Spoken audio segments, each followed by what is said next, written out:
오늘 예수님 말씀처럼 두려워하지 않는 믿음의 사람이 우리 모두 성도들이 되시기를 축복하며 또 끝까지 믿음으로 견디고 승리하는 여러분의 복된 인생이 되시기를 축복합니다. 아멘. 제가 31년 전 여름에 경북 영천이라고 하는 곳에서 훈련을 받았어요. 이제 그 야간 행군 50km를 걸어가서 화산 유격장이라는 곳에서 일주일 동안 유격 훈련을 받는데 공수 훈련도 받고 이제 거기에 무슨 훈련이 있었냐면 독도법이라는 게 있어요. 그래서 밤에 그 산 분지 중턱에다가 우리는 모르죠 뭐 이렇게 5명씩 놓고 기도를 주면서 몇 시에는 뭐 북위 몇 도, 경도 몇 도에 왔다가 몇 시에는 어디로 갔다가 그래서 새벽에 어디로 가라 했는데 밤새 헤맸어요. 앉기 어렵더라. 다들 뭐 안경 끼고 평균 나이는 30대고 그래서 밤새 헤매다가 그냥 새벽에 동트니까 그런데 그 중대장이 뭐 그럴 줄 알았다는 그런 표정이에요. 그래서 나침판이 있는데 그리고 두 눈도 있고 이정표도 있는데 그 독도법이라고 하는 것이 쉽지 않더라고요. 비는 내리고 방위를 분간할 수도 없고 목적지도 안 보이고 모르고 북위 몇 도, 동경 몇 도를 가르쳐 주는데 나침판으로 찾을 수가 없더라고요. 나뭇가지를 나무를 톱으로 베기도 하고 나뭇가지를 베기도 하고 나이테를 보기도 하고 하는데 그냥 그야말로 땀만 뻘뻘 흘리고 헤매다가 끝났던 그런 쓸쓸한 경험이 있습니다. 그렇지만 그 새벽에 새들이 지저귀던 그 추억이 있어가지고 제 나름 버킷리스트라고 해가지고 거기에 한번 가고 싶다. 그때 훈련소 동기들이 있어요. 그 말을 하면 사람들이 저를 아주 이상한 사람 쳐다보듯이 그 고생하는 데를 왜 가고 싶냐 이해할 수가 없다. 딱 한 사람 제 말에 동의를 하면서 우리 한번 가자 그랬는데 제가 금년 여름 휴가를 그쪽으로 가게 됐어요. 우연히 가게 됐는데 물론 그곳에는 가지 못했죠. 스케줄을 짜가지고 목표를 12개를 잡아놔가지고 그거 완수하느라 그 화산 유격장에는 가보지 못해서 인터넷으로만 한번 봤어요. 인생이 때로는 목표가 있는데 그곳에 도달하는 길이 안 보일 때가 있고 때로는 길이 있는데 목표까지 너무 멀고 준비된 능력이 너무 부족하기도 하고 그런 경우가 많이 있습니다. 오늘 출애굽기 말씀을 보면 출애굽을 했어요. 참 그것도 하나의 승리인데 그 다음에 홍해를 건넜어요. 참 기뻤어요. 그런데 그 후에 펼쳐진 수르 광야라고 하는 곳은 사막 같은 곳입니다. 그것을 통과하는데 3일이 걸리는데 괴롭게도 오아시스가 없는 광야였습니다. 그래서 그래도 3일 동안은 언젠가 오아시스가 나타나겠지, 언젠가는 나타나겠지 하고 인내했는데 광야가 끝나고 마라라고 하는 곳에서 샘물을 발견하게 됐어요. 오아시스죠. 물이 있으니까 그곳에 나무도 있었고 모두가 좋아했어요. 그랬는데 그곳에 물을 한 바가지 퍼서 마셨는데 다들 비명을 지르는 거예요. 물이 너무 쓰다는 거. 너무 쓰다. 이것은 사망의 물이다. 물이 너무 써서 못 먹겠다. 미국 속담에 그런 말이 있답니다. 너의 인생에서 레몬 열매가 주어지거든. 이제 이 말은 무슨, 우리가 이제 요즘 수입하는 레몬은 상당히 개량을 해서 레몬에서 쓴맛이 최대한 안 나게 한 개량종인데, 원래 레몬은 쓴맛이 많답니다. 단맛이 적고 신맛이 강하고. 그래서 대부분의 아이들이 이것도 과일인 줄 알고 이렇게 한 입 씹어보는 경우가 있는데, 대부분 아이들이 뱉는다는 거예요. 쓰다, 시다, 너무 시다, 너무 쓰다. 그런데 그 미국 속담에는 너의 인생에 이 쓰고 괴로운, 너무 쓰고 너무 쉬고 먹을 수 없는, 뱉어버릴 수밖에 없는 그런 일들이 발생하면 레몬에이드를 만들어 마셔라. 그렇게 돼 있어요. 속담이. 그 말은 이제 그곳에다가 꿀을 좀 넣고 물을 좀 넣어서 그 쓴맛과 신맛과 단맛이 조화를 이루어서 마셔라라고 하는 것이죠. 최근 연구에 의하면 굉장히 이 레몬이 건강에 좋답니다. 그래서 이 쓰고 신 레몬을 어떻게든 하여튼 몸에 섭취하게 되면 혈압도 정상이 되고 당뇨도 정상이 되고 간과 심장이 좋아진답니다. 그러니까 여러분 기회가 되면 레몬을 꿀에 넣어서 좀 드시면 좋겠어요. 미국의 유명한 제임스 교수라고 하는 분이 이런 문장을 가지고 질문을 한다고 합니다. 미국에는 그 유명한 카네기 경영학교라고 하는 게 있는데 질문을 한다는 거예요. 주로 이제 기업의 이제 사장들, CEO들이 모이는데 거기에다 이제 이렇게 교환에다가 써서 질문을 한대요. 우리 시대의 가장 위대한 발견은 자신의 무엇이 변하면 인생이 아주 멋있게 변한다. 거기에다 한번 써보라고. 무엇이 바뀌면 여러분 인생이 바뀌겠냐?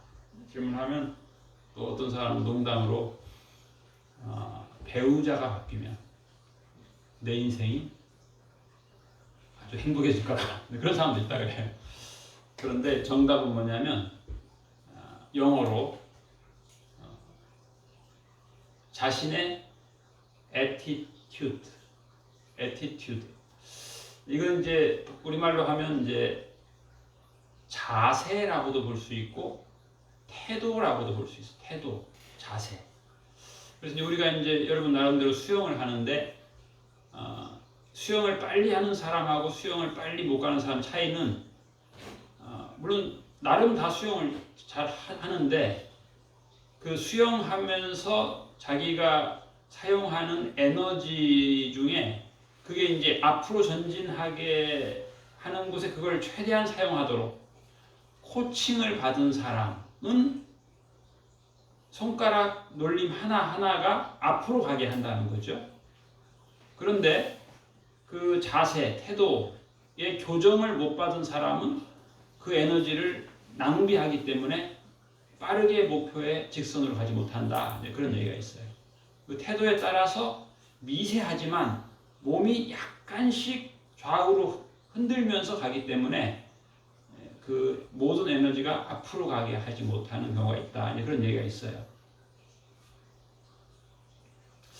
최근에 제가 본 베스트셀러 책 중에 제목이 그래요. 제목이 뭐냐면 기분이 태도가 되지 않게 하라. 이제 특히 이제 요즘 그런 말이 있어요.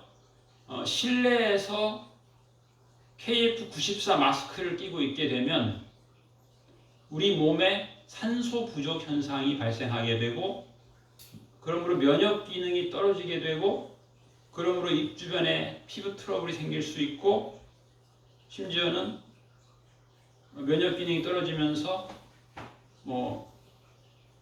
목에 염증이 생긴다던가 이런 다양한 염증 반응들이 있을 수 있다.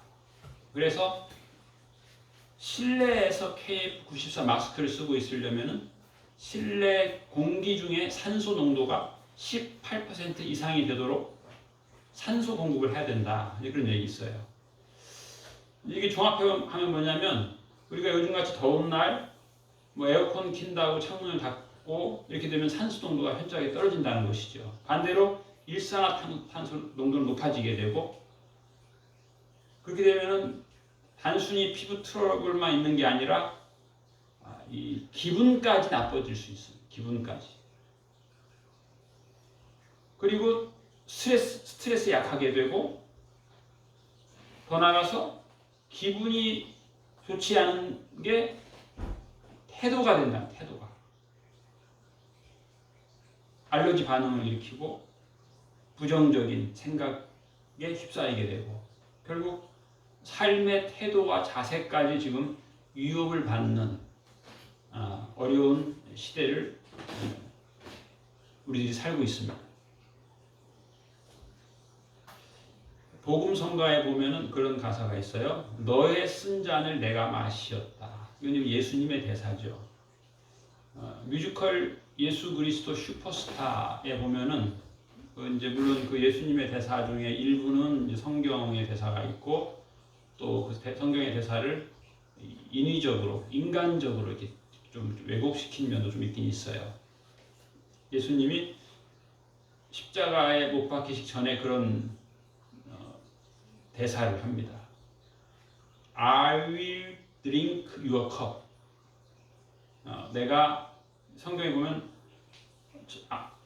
아버지여 할 수 있거든 이 잔이 내게서 지나가게 하옵소서. 그러나 나의 뜻대로 마시고 아버지의 뜻대로 하옵소서. 그렇게 기도하신 후 예수님께서 아버지께서 내게 주신 잔을 내가 마시지 않겠느냐. 뮤지컬에서는 I will drink your cup 이것입니다. 그리고 뮤지컬 대사에서는 Kill me, take me before I change my mind. 하나님, 나를 죽여주세요. 내 마음 바뀌기 전에. 그러니까 인생에 어려움이 있을 때 이스라엘 백성들은 지금 광야를 지나고 있습니다. 광야라고 하는 건 힘든 거예요. 인생에도 광야가 있어요. 인생에도. 젊을 때에도 광야가 있고 결혼하기 전에도 광야가 있고 결혼한 후에도 광야가 있을 수 있고 이 광야를 어떻게 지나갈 것이냐 이게 문제인데 이 광야는 뭐냐면 힘든 곳이에요. 있어야 될 것은 필수적으로 있어야 될 것은 귀하고 없어야 될 것은 있고 그래서 오늘 결론적으로 오늘 이스라엘 백성은 어떻게 됐냐면 원망하게 됐어요. 원망. 이스라엘 백성이 원망하게 됐어요. 왜? 기본적으로 있어야 될 게 왜 없다. 없으면 좋겠는 것이 있다. 환경, 기후 다 안 좋다. 무슨 이런 곳이 있냐. 왜 우리를 이런 곳으로 인도했냐. 모세를 원망했습니다. 그리고 뭐라고 그랬냐면 민수기 24장에 보면 그래요. 온 회중이 목소리를 높여 부르짖으며 밤새 통곡하였더라. 이건 뭐 다양한 상황들인데 다양한 경험을 했음에도 불구하고 이렇게 된 거예요. 우리가 애굽 땅에서 죽었거나 광야에서 죽었으면 좋았을 것을.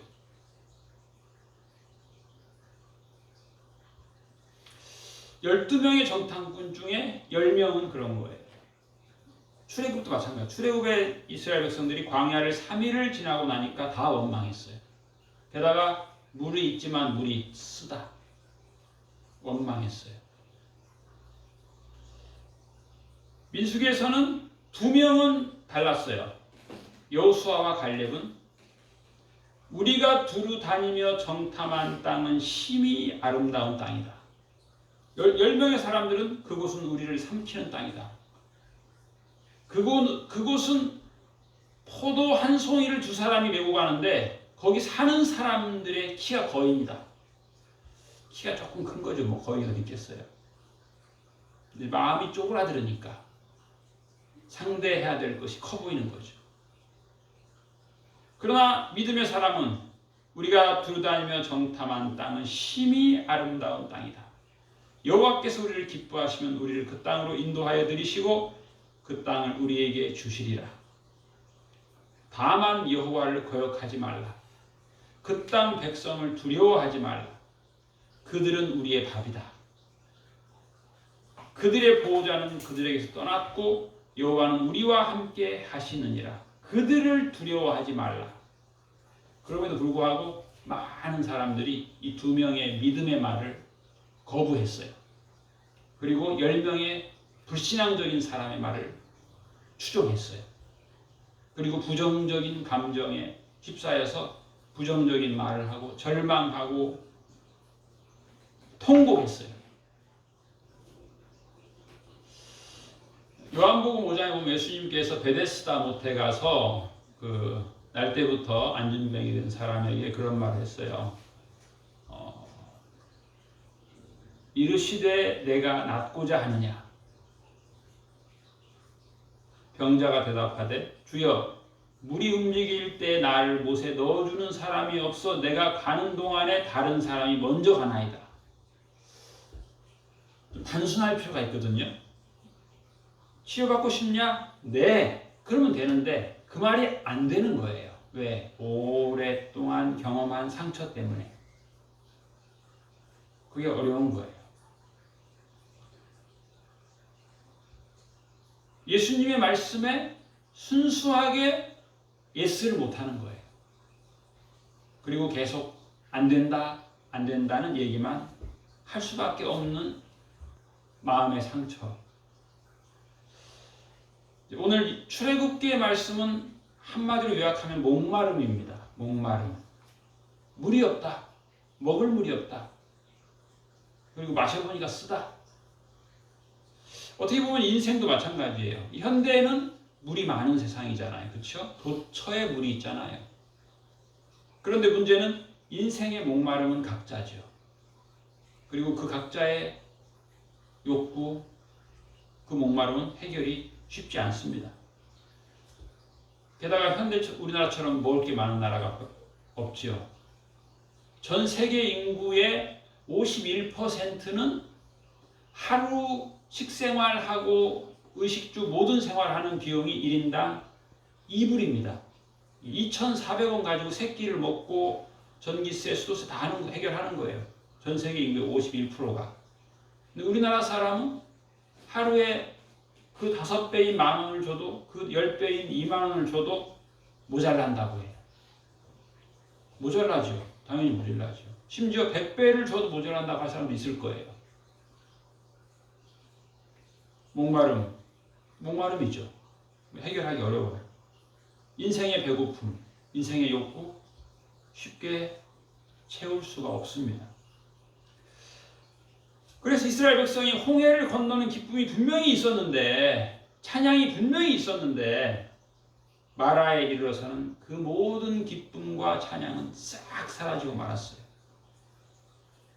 쓴 물, 인생의 고통, 그 마라는 물의 근원에 쓴 것이 있는 거예요. 성경에 보면 쓴 뿌리라고 하는 말이 쓴 뿌리.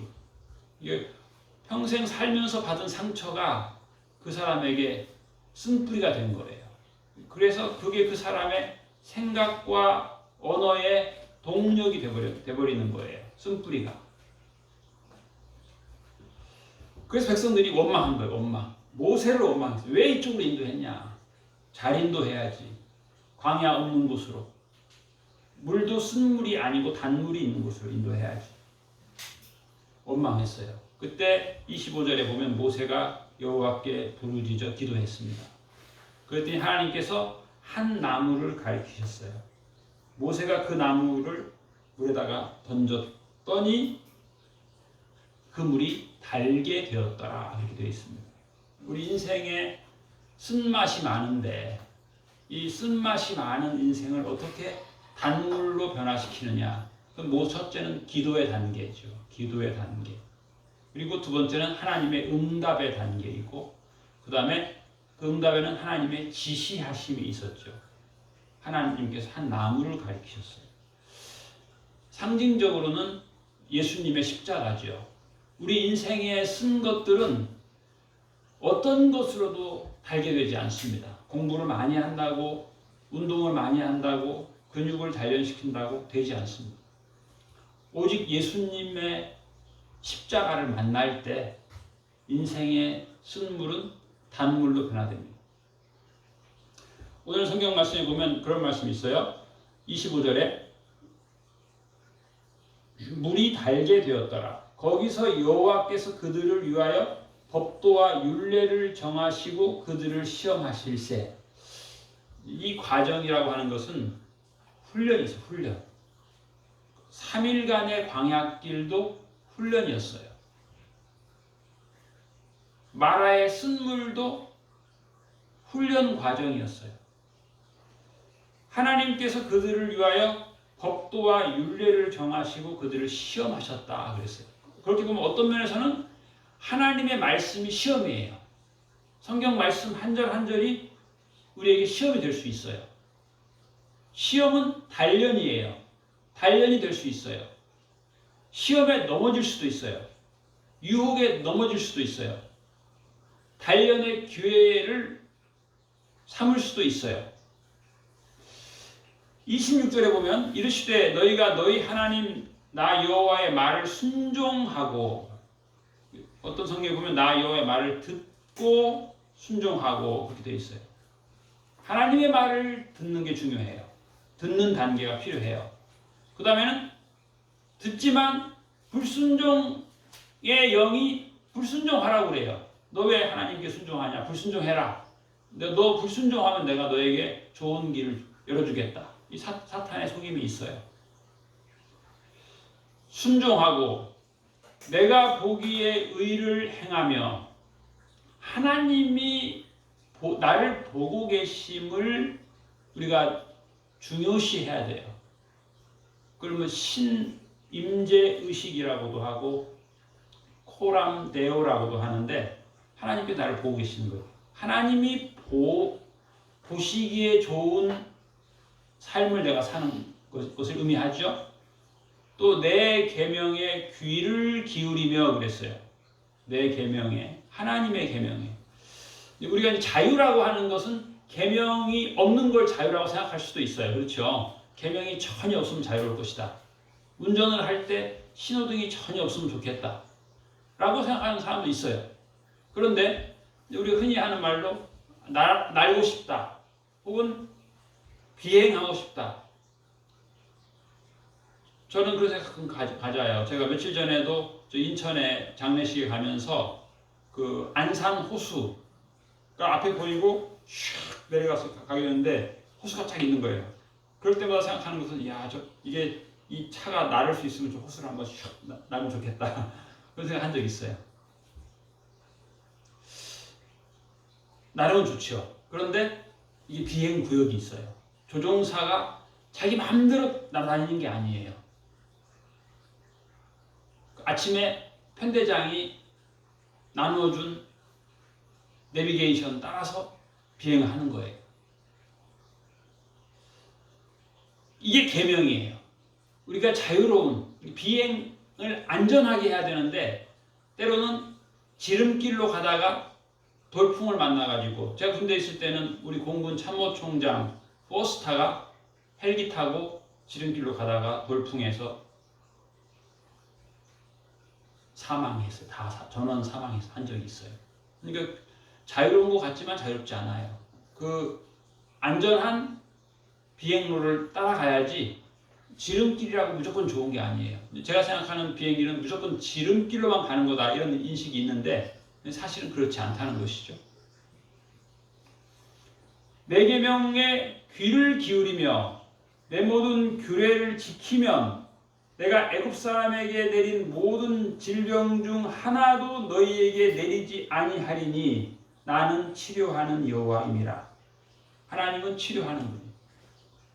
면역이에요. 면역. 역병을 면제시키는 거예요. 하나님께서 질병에서 자유케 하시는 거예요. 그건 뭐예요? 하나님의 말을 즐겨 듣는 거예요. 하나님이 기뻐하시는 삶의 목표를 가지고 사는 거예요. 하나님의 계명에 귀를 기울이는 거예요. 하나님의 규례를 즐거이 지키는 거예요. 그러면 하나님께서 우리의 건강을 지켜주시는 거예요. 나는 치료하는 여호와입니다. 하나님은 우리를 건강하게 하시는 분이에요. 하나님의 주신 규례대로 살면 우리는 아주 면역이 좋은 건강한 사람이 되는 거예요. 1년 12달 살아도 감기 한 번 안 걸리고 건강하게 살 수 있는 거예요. 그런데 내가 그냥 유혹에 물들어가지고 밤에 자야 될 시간에 자지 않고 그러면 몸이 약해지는 거예요. 27절 그들이 엘림에 이르니 거기에 샘 12, 오아시스가 12개가 있었어요. 이게 이제 제가 훈련소에서 보면 참 그게 쉽지 않아요. 더운데 왜 걸어야 되고 왜 20km 배낭을 메고 걸어야 되고 이게 쉬운 일이 아니에요. 그런데 우리는 그 훈련소장이 6.25 때 고생을 많이 한 사람이었어요. 투스타가. 그래가지고 잘 걷는 사람이 산다. 6.25 때 보니까 못 걷는 사람은 죽는다. 잘 걸어라. 그래가지고 모든 기본 교장이 숙소에서 다 10km예요. 다 사격이 됐든 뭐가 됐든. 그리고 마지막에 200km 행군. 잘 걸어야 산다. 전장에서. 그러니까 소장은 어떻게 보면 우리도 괴롭죠. 근데 소장은 죽지 마라. 반드시 살으려면 잘 걸어야 된다. 걷는데 자신감이 충천해야 된다. 산을 막 올라가게 하고 그래요. 감사한 거죠. 그래서 그런지 제가 지난번에 등산을 갔는데 그 같이 간 분들이 아니 목사님은 땅에서는 비리비리 하던 사람이 왜 이렇게 산에서 잘 걷냐고 왜 이렇게 다람쥐처럼 막 빨리 가냐고 천천히 가라고. 훈련이죠. 뭐 보다시피 얼마나 제가 약하게 생겼어요. 훈련이 중요한 것이죠. 훈련. 그런데 이 훈련 과정이 목표가 있어요. 땀 나는데 12개 샘물이 준비되어 있어요 지금. 그리고 거기에는 종려나무가 70그루가 70그루가 있어요. 우리 인생이 그래요. 어떻게 보면 하나님께서 좋은 곳을 예배해 놓으셨는데 지금 훈련 과정이에요. 근데 훈련에만 우리가 몰두하면 지치는 거예요. 하나님의 목표가 있는 거예요. 하나님의 목표. 또 인생에 괴로움이 있을 때 왜 이렇게 내가 괴롭게 됐지? 이렇게 보면 안 돼요. 그건 불신앙적인 거예요. 목적이 있다. 하나님의 목적. 내가 이렇게 땀 흘리는 목적이 있는 거예요. 내가 수고하고 연단 받는데 목적이 있는 거예요. 그곳에는 12개의 오아시스와 70그루의 종려나무. 종려나무는 이제 우리 보통 뭐 대추 야자 나무라고도 해요. 우리나라 대추보다 한 3배 정도 큰 열매가 맺히는데 요만하게 맺혀요. 대추보다 한 3배 달아요. 그래서 이제 이거는 대추는 말리다 보면 썩는 경우가 많은데 얘는 안 썩어요. 그래서 이제 비상식량이에요. 옛날에 군인들의 비상식량이에요. 달콤한 것을 먹을 수 있는 것이죠. 열매를. 이것은 어떻게 보면 상징적으로는 이 엘림이라고 하는 것은 안식이에요. 그래서 어떤 교회들이 이제 수양관을 지을 때 대부분 이름을 엘림 수양관 그렇게 이름을 지어요. 좋은 곳이죠. 또 안식의 의미도 있고 또 이제 목적지 그런 의미도 있고 또 더 나가서 이 짧게 보면은 출애굽 홍해 요단강 건너 며칠 후 천국에서 만나리 이렇게 또 이어지죠. 그런 의미도 있어요. 이 12 오아시스와 70그루의 종려. 이게 우리 훈련이 끝나면 있는 것이에요. 훈련 끝난 곳에 있는 휴식처이고 안식처이고 또 천국도 상징하고 그런 것이죠. 우리 여러분 인생을 살아갈 때 난리의 소문들도 있고 괴로운 소문들도 있고 쓴맛도 경험하고 그럴 때마다 예수님 말씀 끝까지 견디는 자는 구원을 얻으리라. 이 천국 복음이 모든 민족에게 증언되기 위하여 온 세상에 전파되리니 그제야 끝이 오리라. 또 예수님 말씀하셨죠. 담대하라 내가 세상을 이기었노라. 믿음의 주요 또 온전하게 하시는 이인 예수를 바라보자. 그는 그 앞에 있는 기쁨을 위하여 십자가를 참으사 부끄러움을 개의치 아니하시더니 하나님 보좌 우편에 앉으셨느니라. 기도하겠습니다. 하나님 아버지 감사합니다. 우리의 인생길에 난리의 소문들이 있고 우리가 미혹받고 넘어질 수밖에 없는 어려운 순간들이 있지만 예수님 바라보게 하여 주옵시고 훈련하시는 하나님을 저희들이 더 알게 하여 주시옵소서. 십자가 군병으로 훈련받게 하여 주시옵시고 예수님 말씀을 따라서 아버지께서 내게 주신 잔을 기쁨으로 찬송하며 받게 하여 주시옵시고 찬송하며 믿음의 행진을 기쁨으로 할 수 있도록 주님 은혜를 베풀어 주시옵소서. 세상을 이기신 주님을 찬양하며 이 한 주간도 승리하며 주님께 영광 돌리며 살게 하여 주시옵소서. 주께서 지혜와 총명을 더하여 주셔서 하나님의 영광의 도구로 훈련시켜 주시옵소서. 감사드리며 예수님 이름으로 기도하옵나이다. 아멘.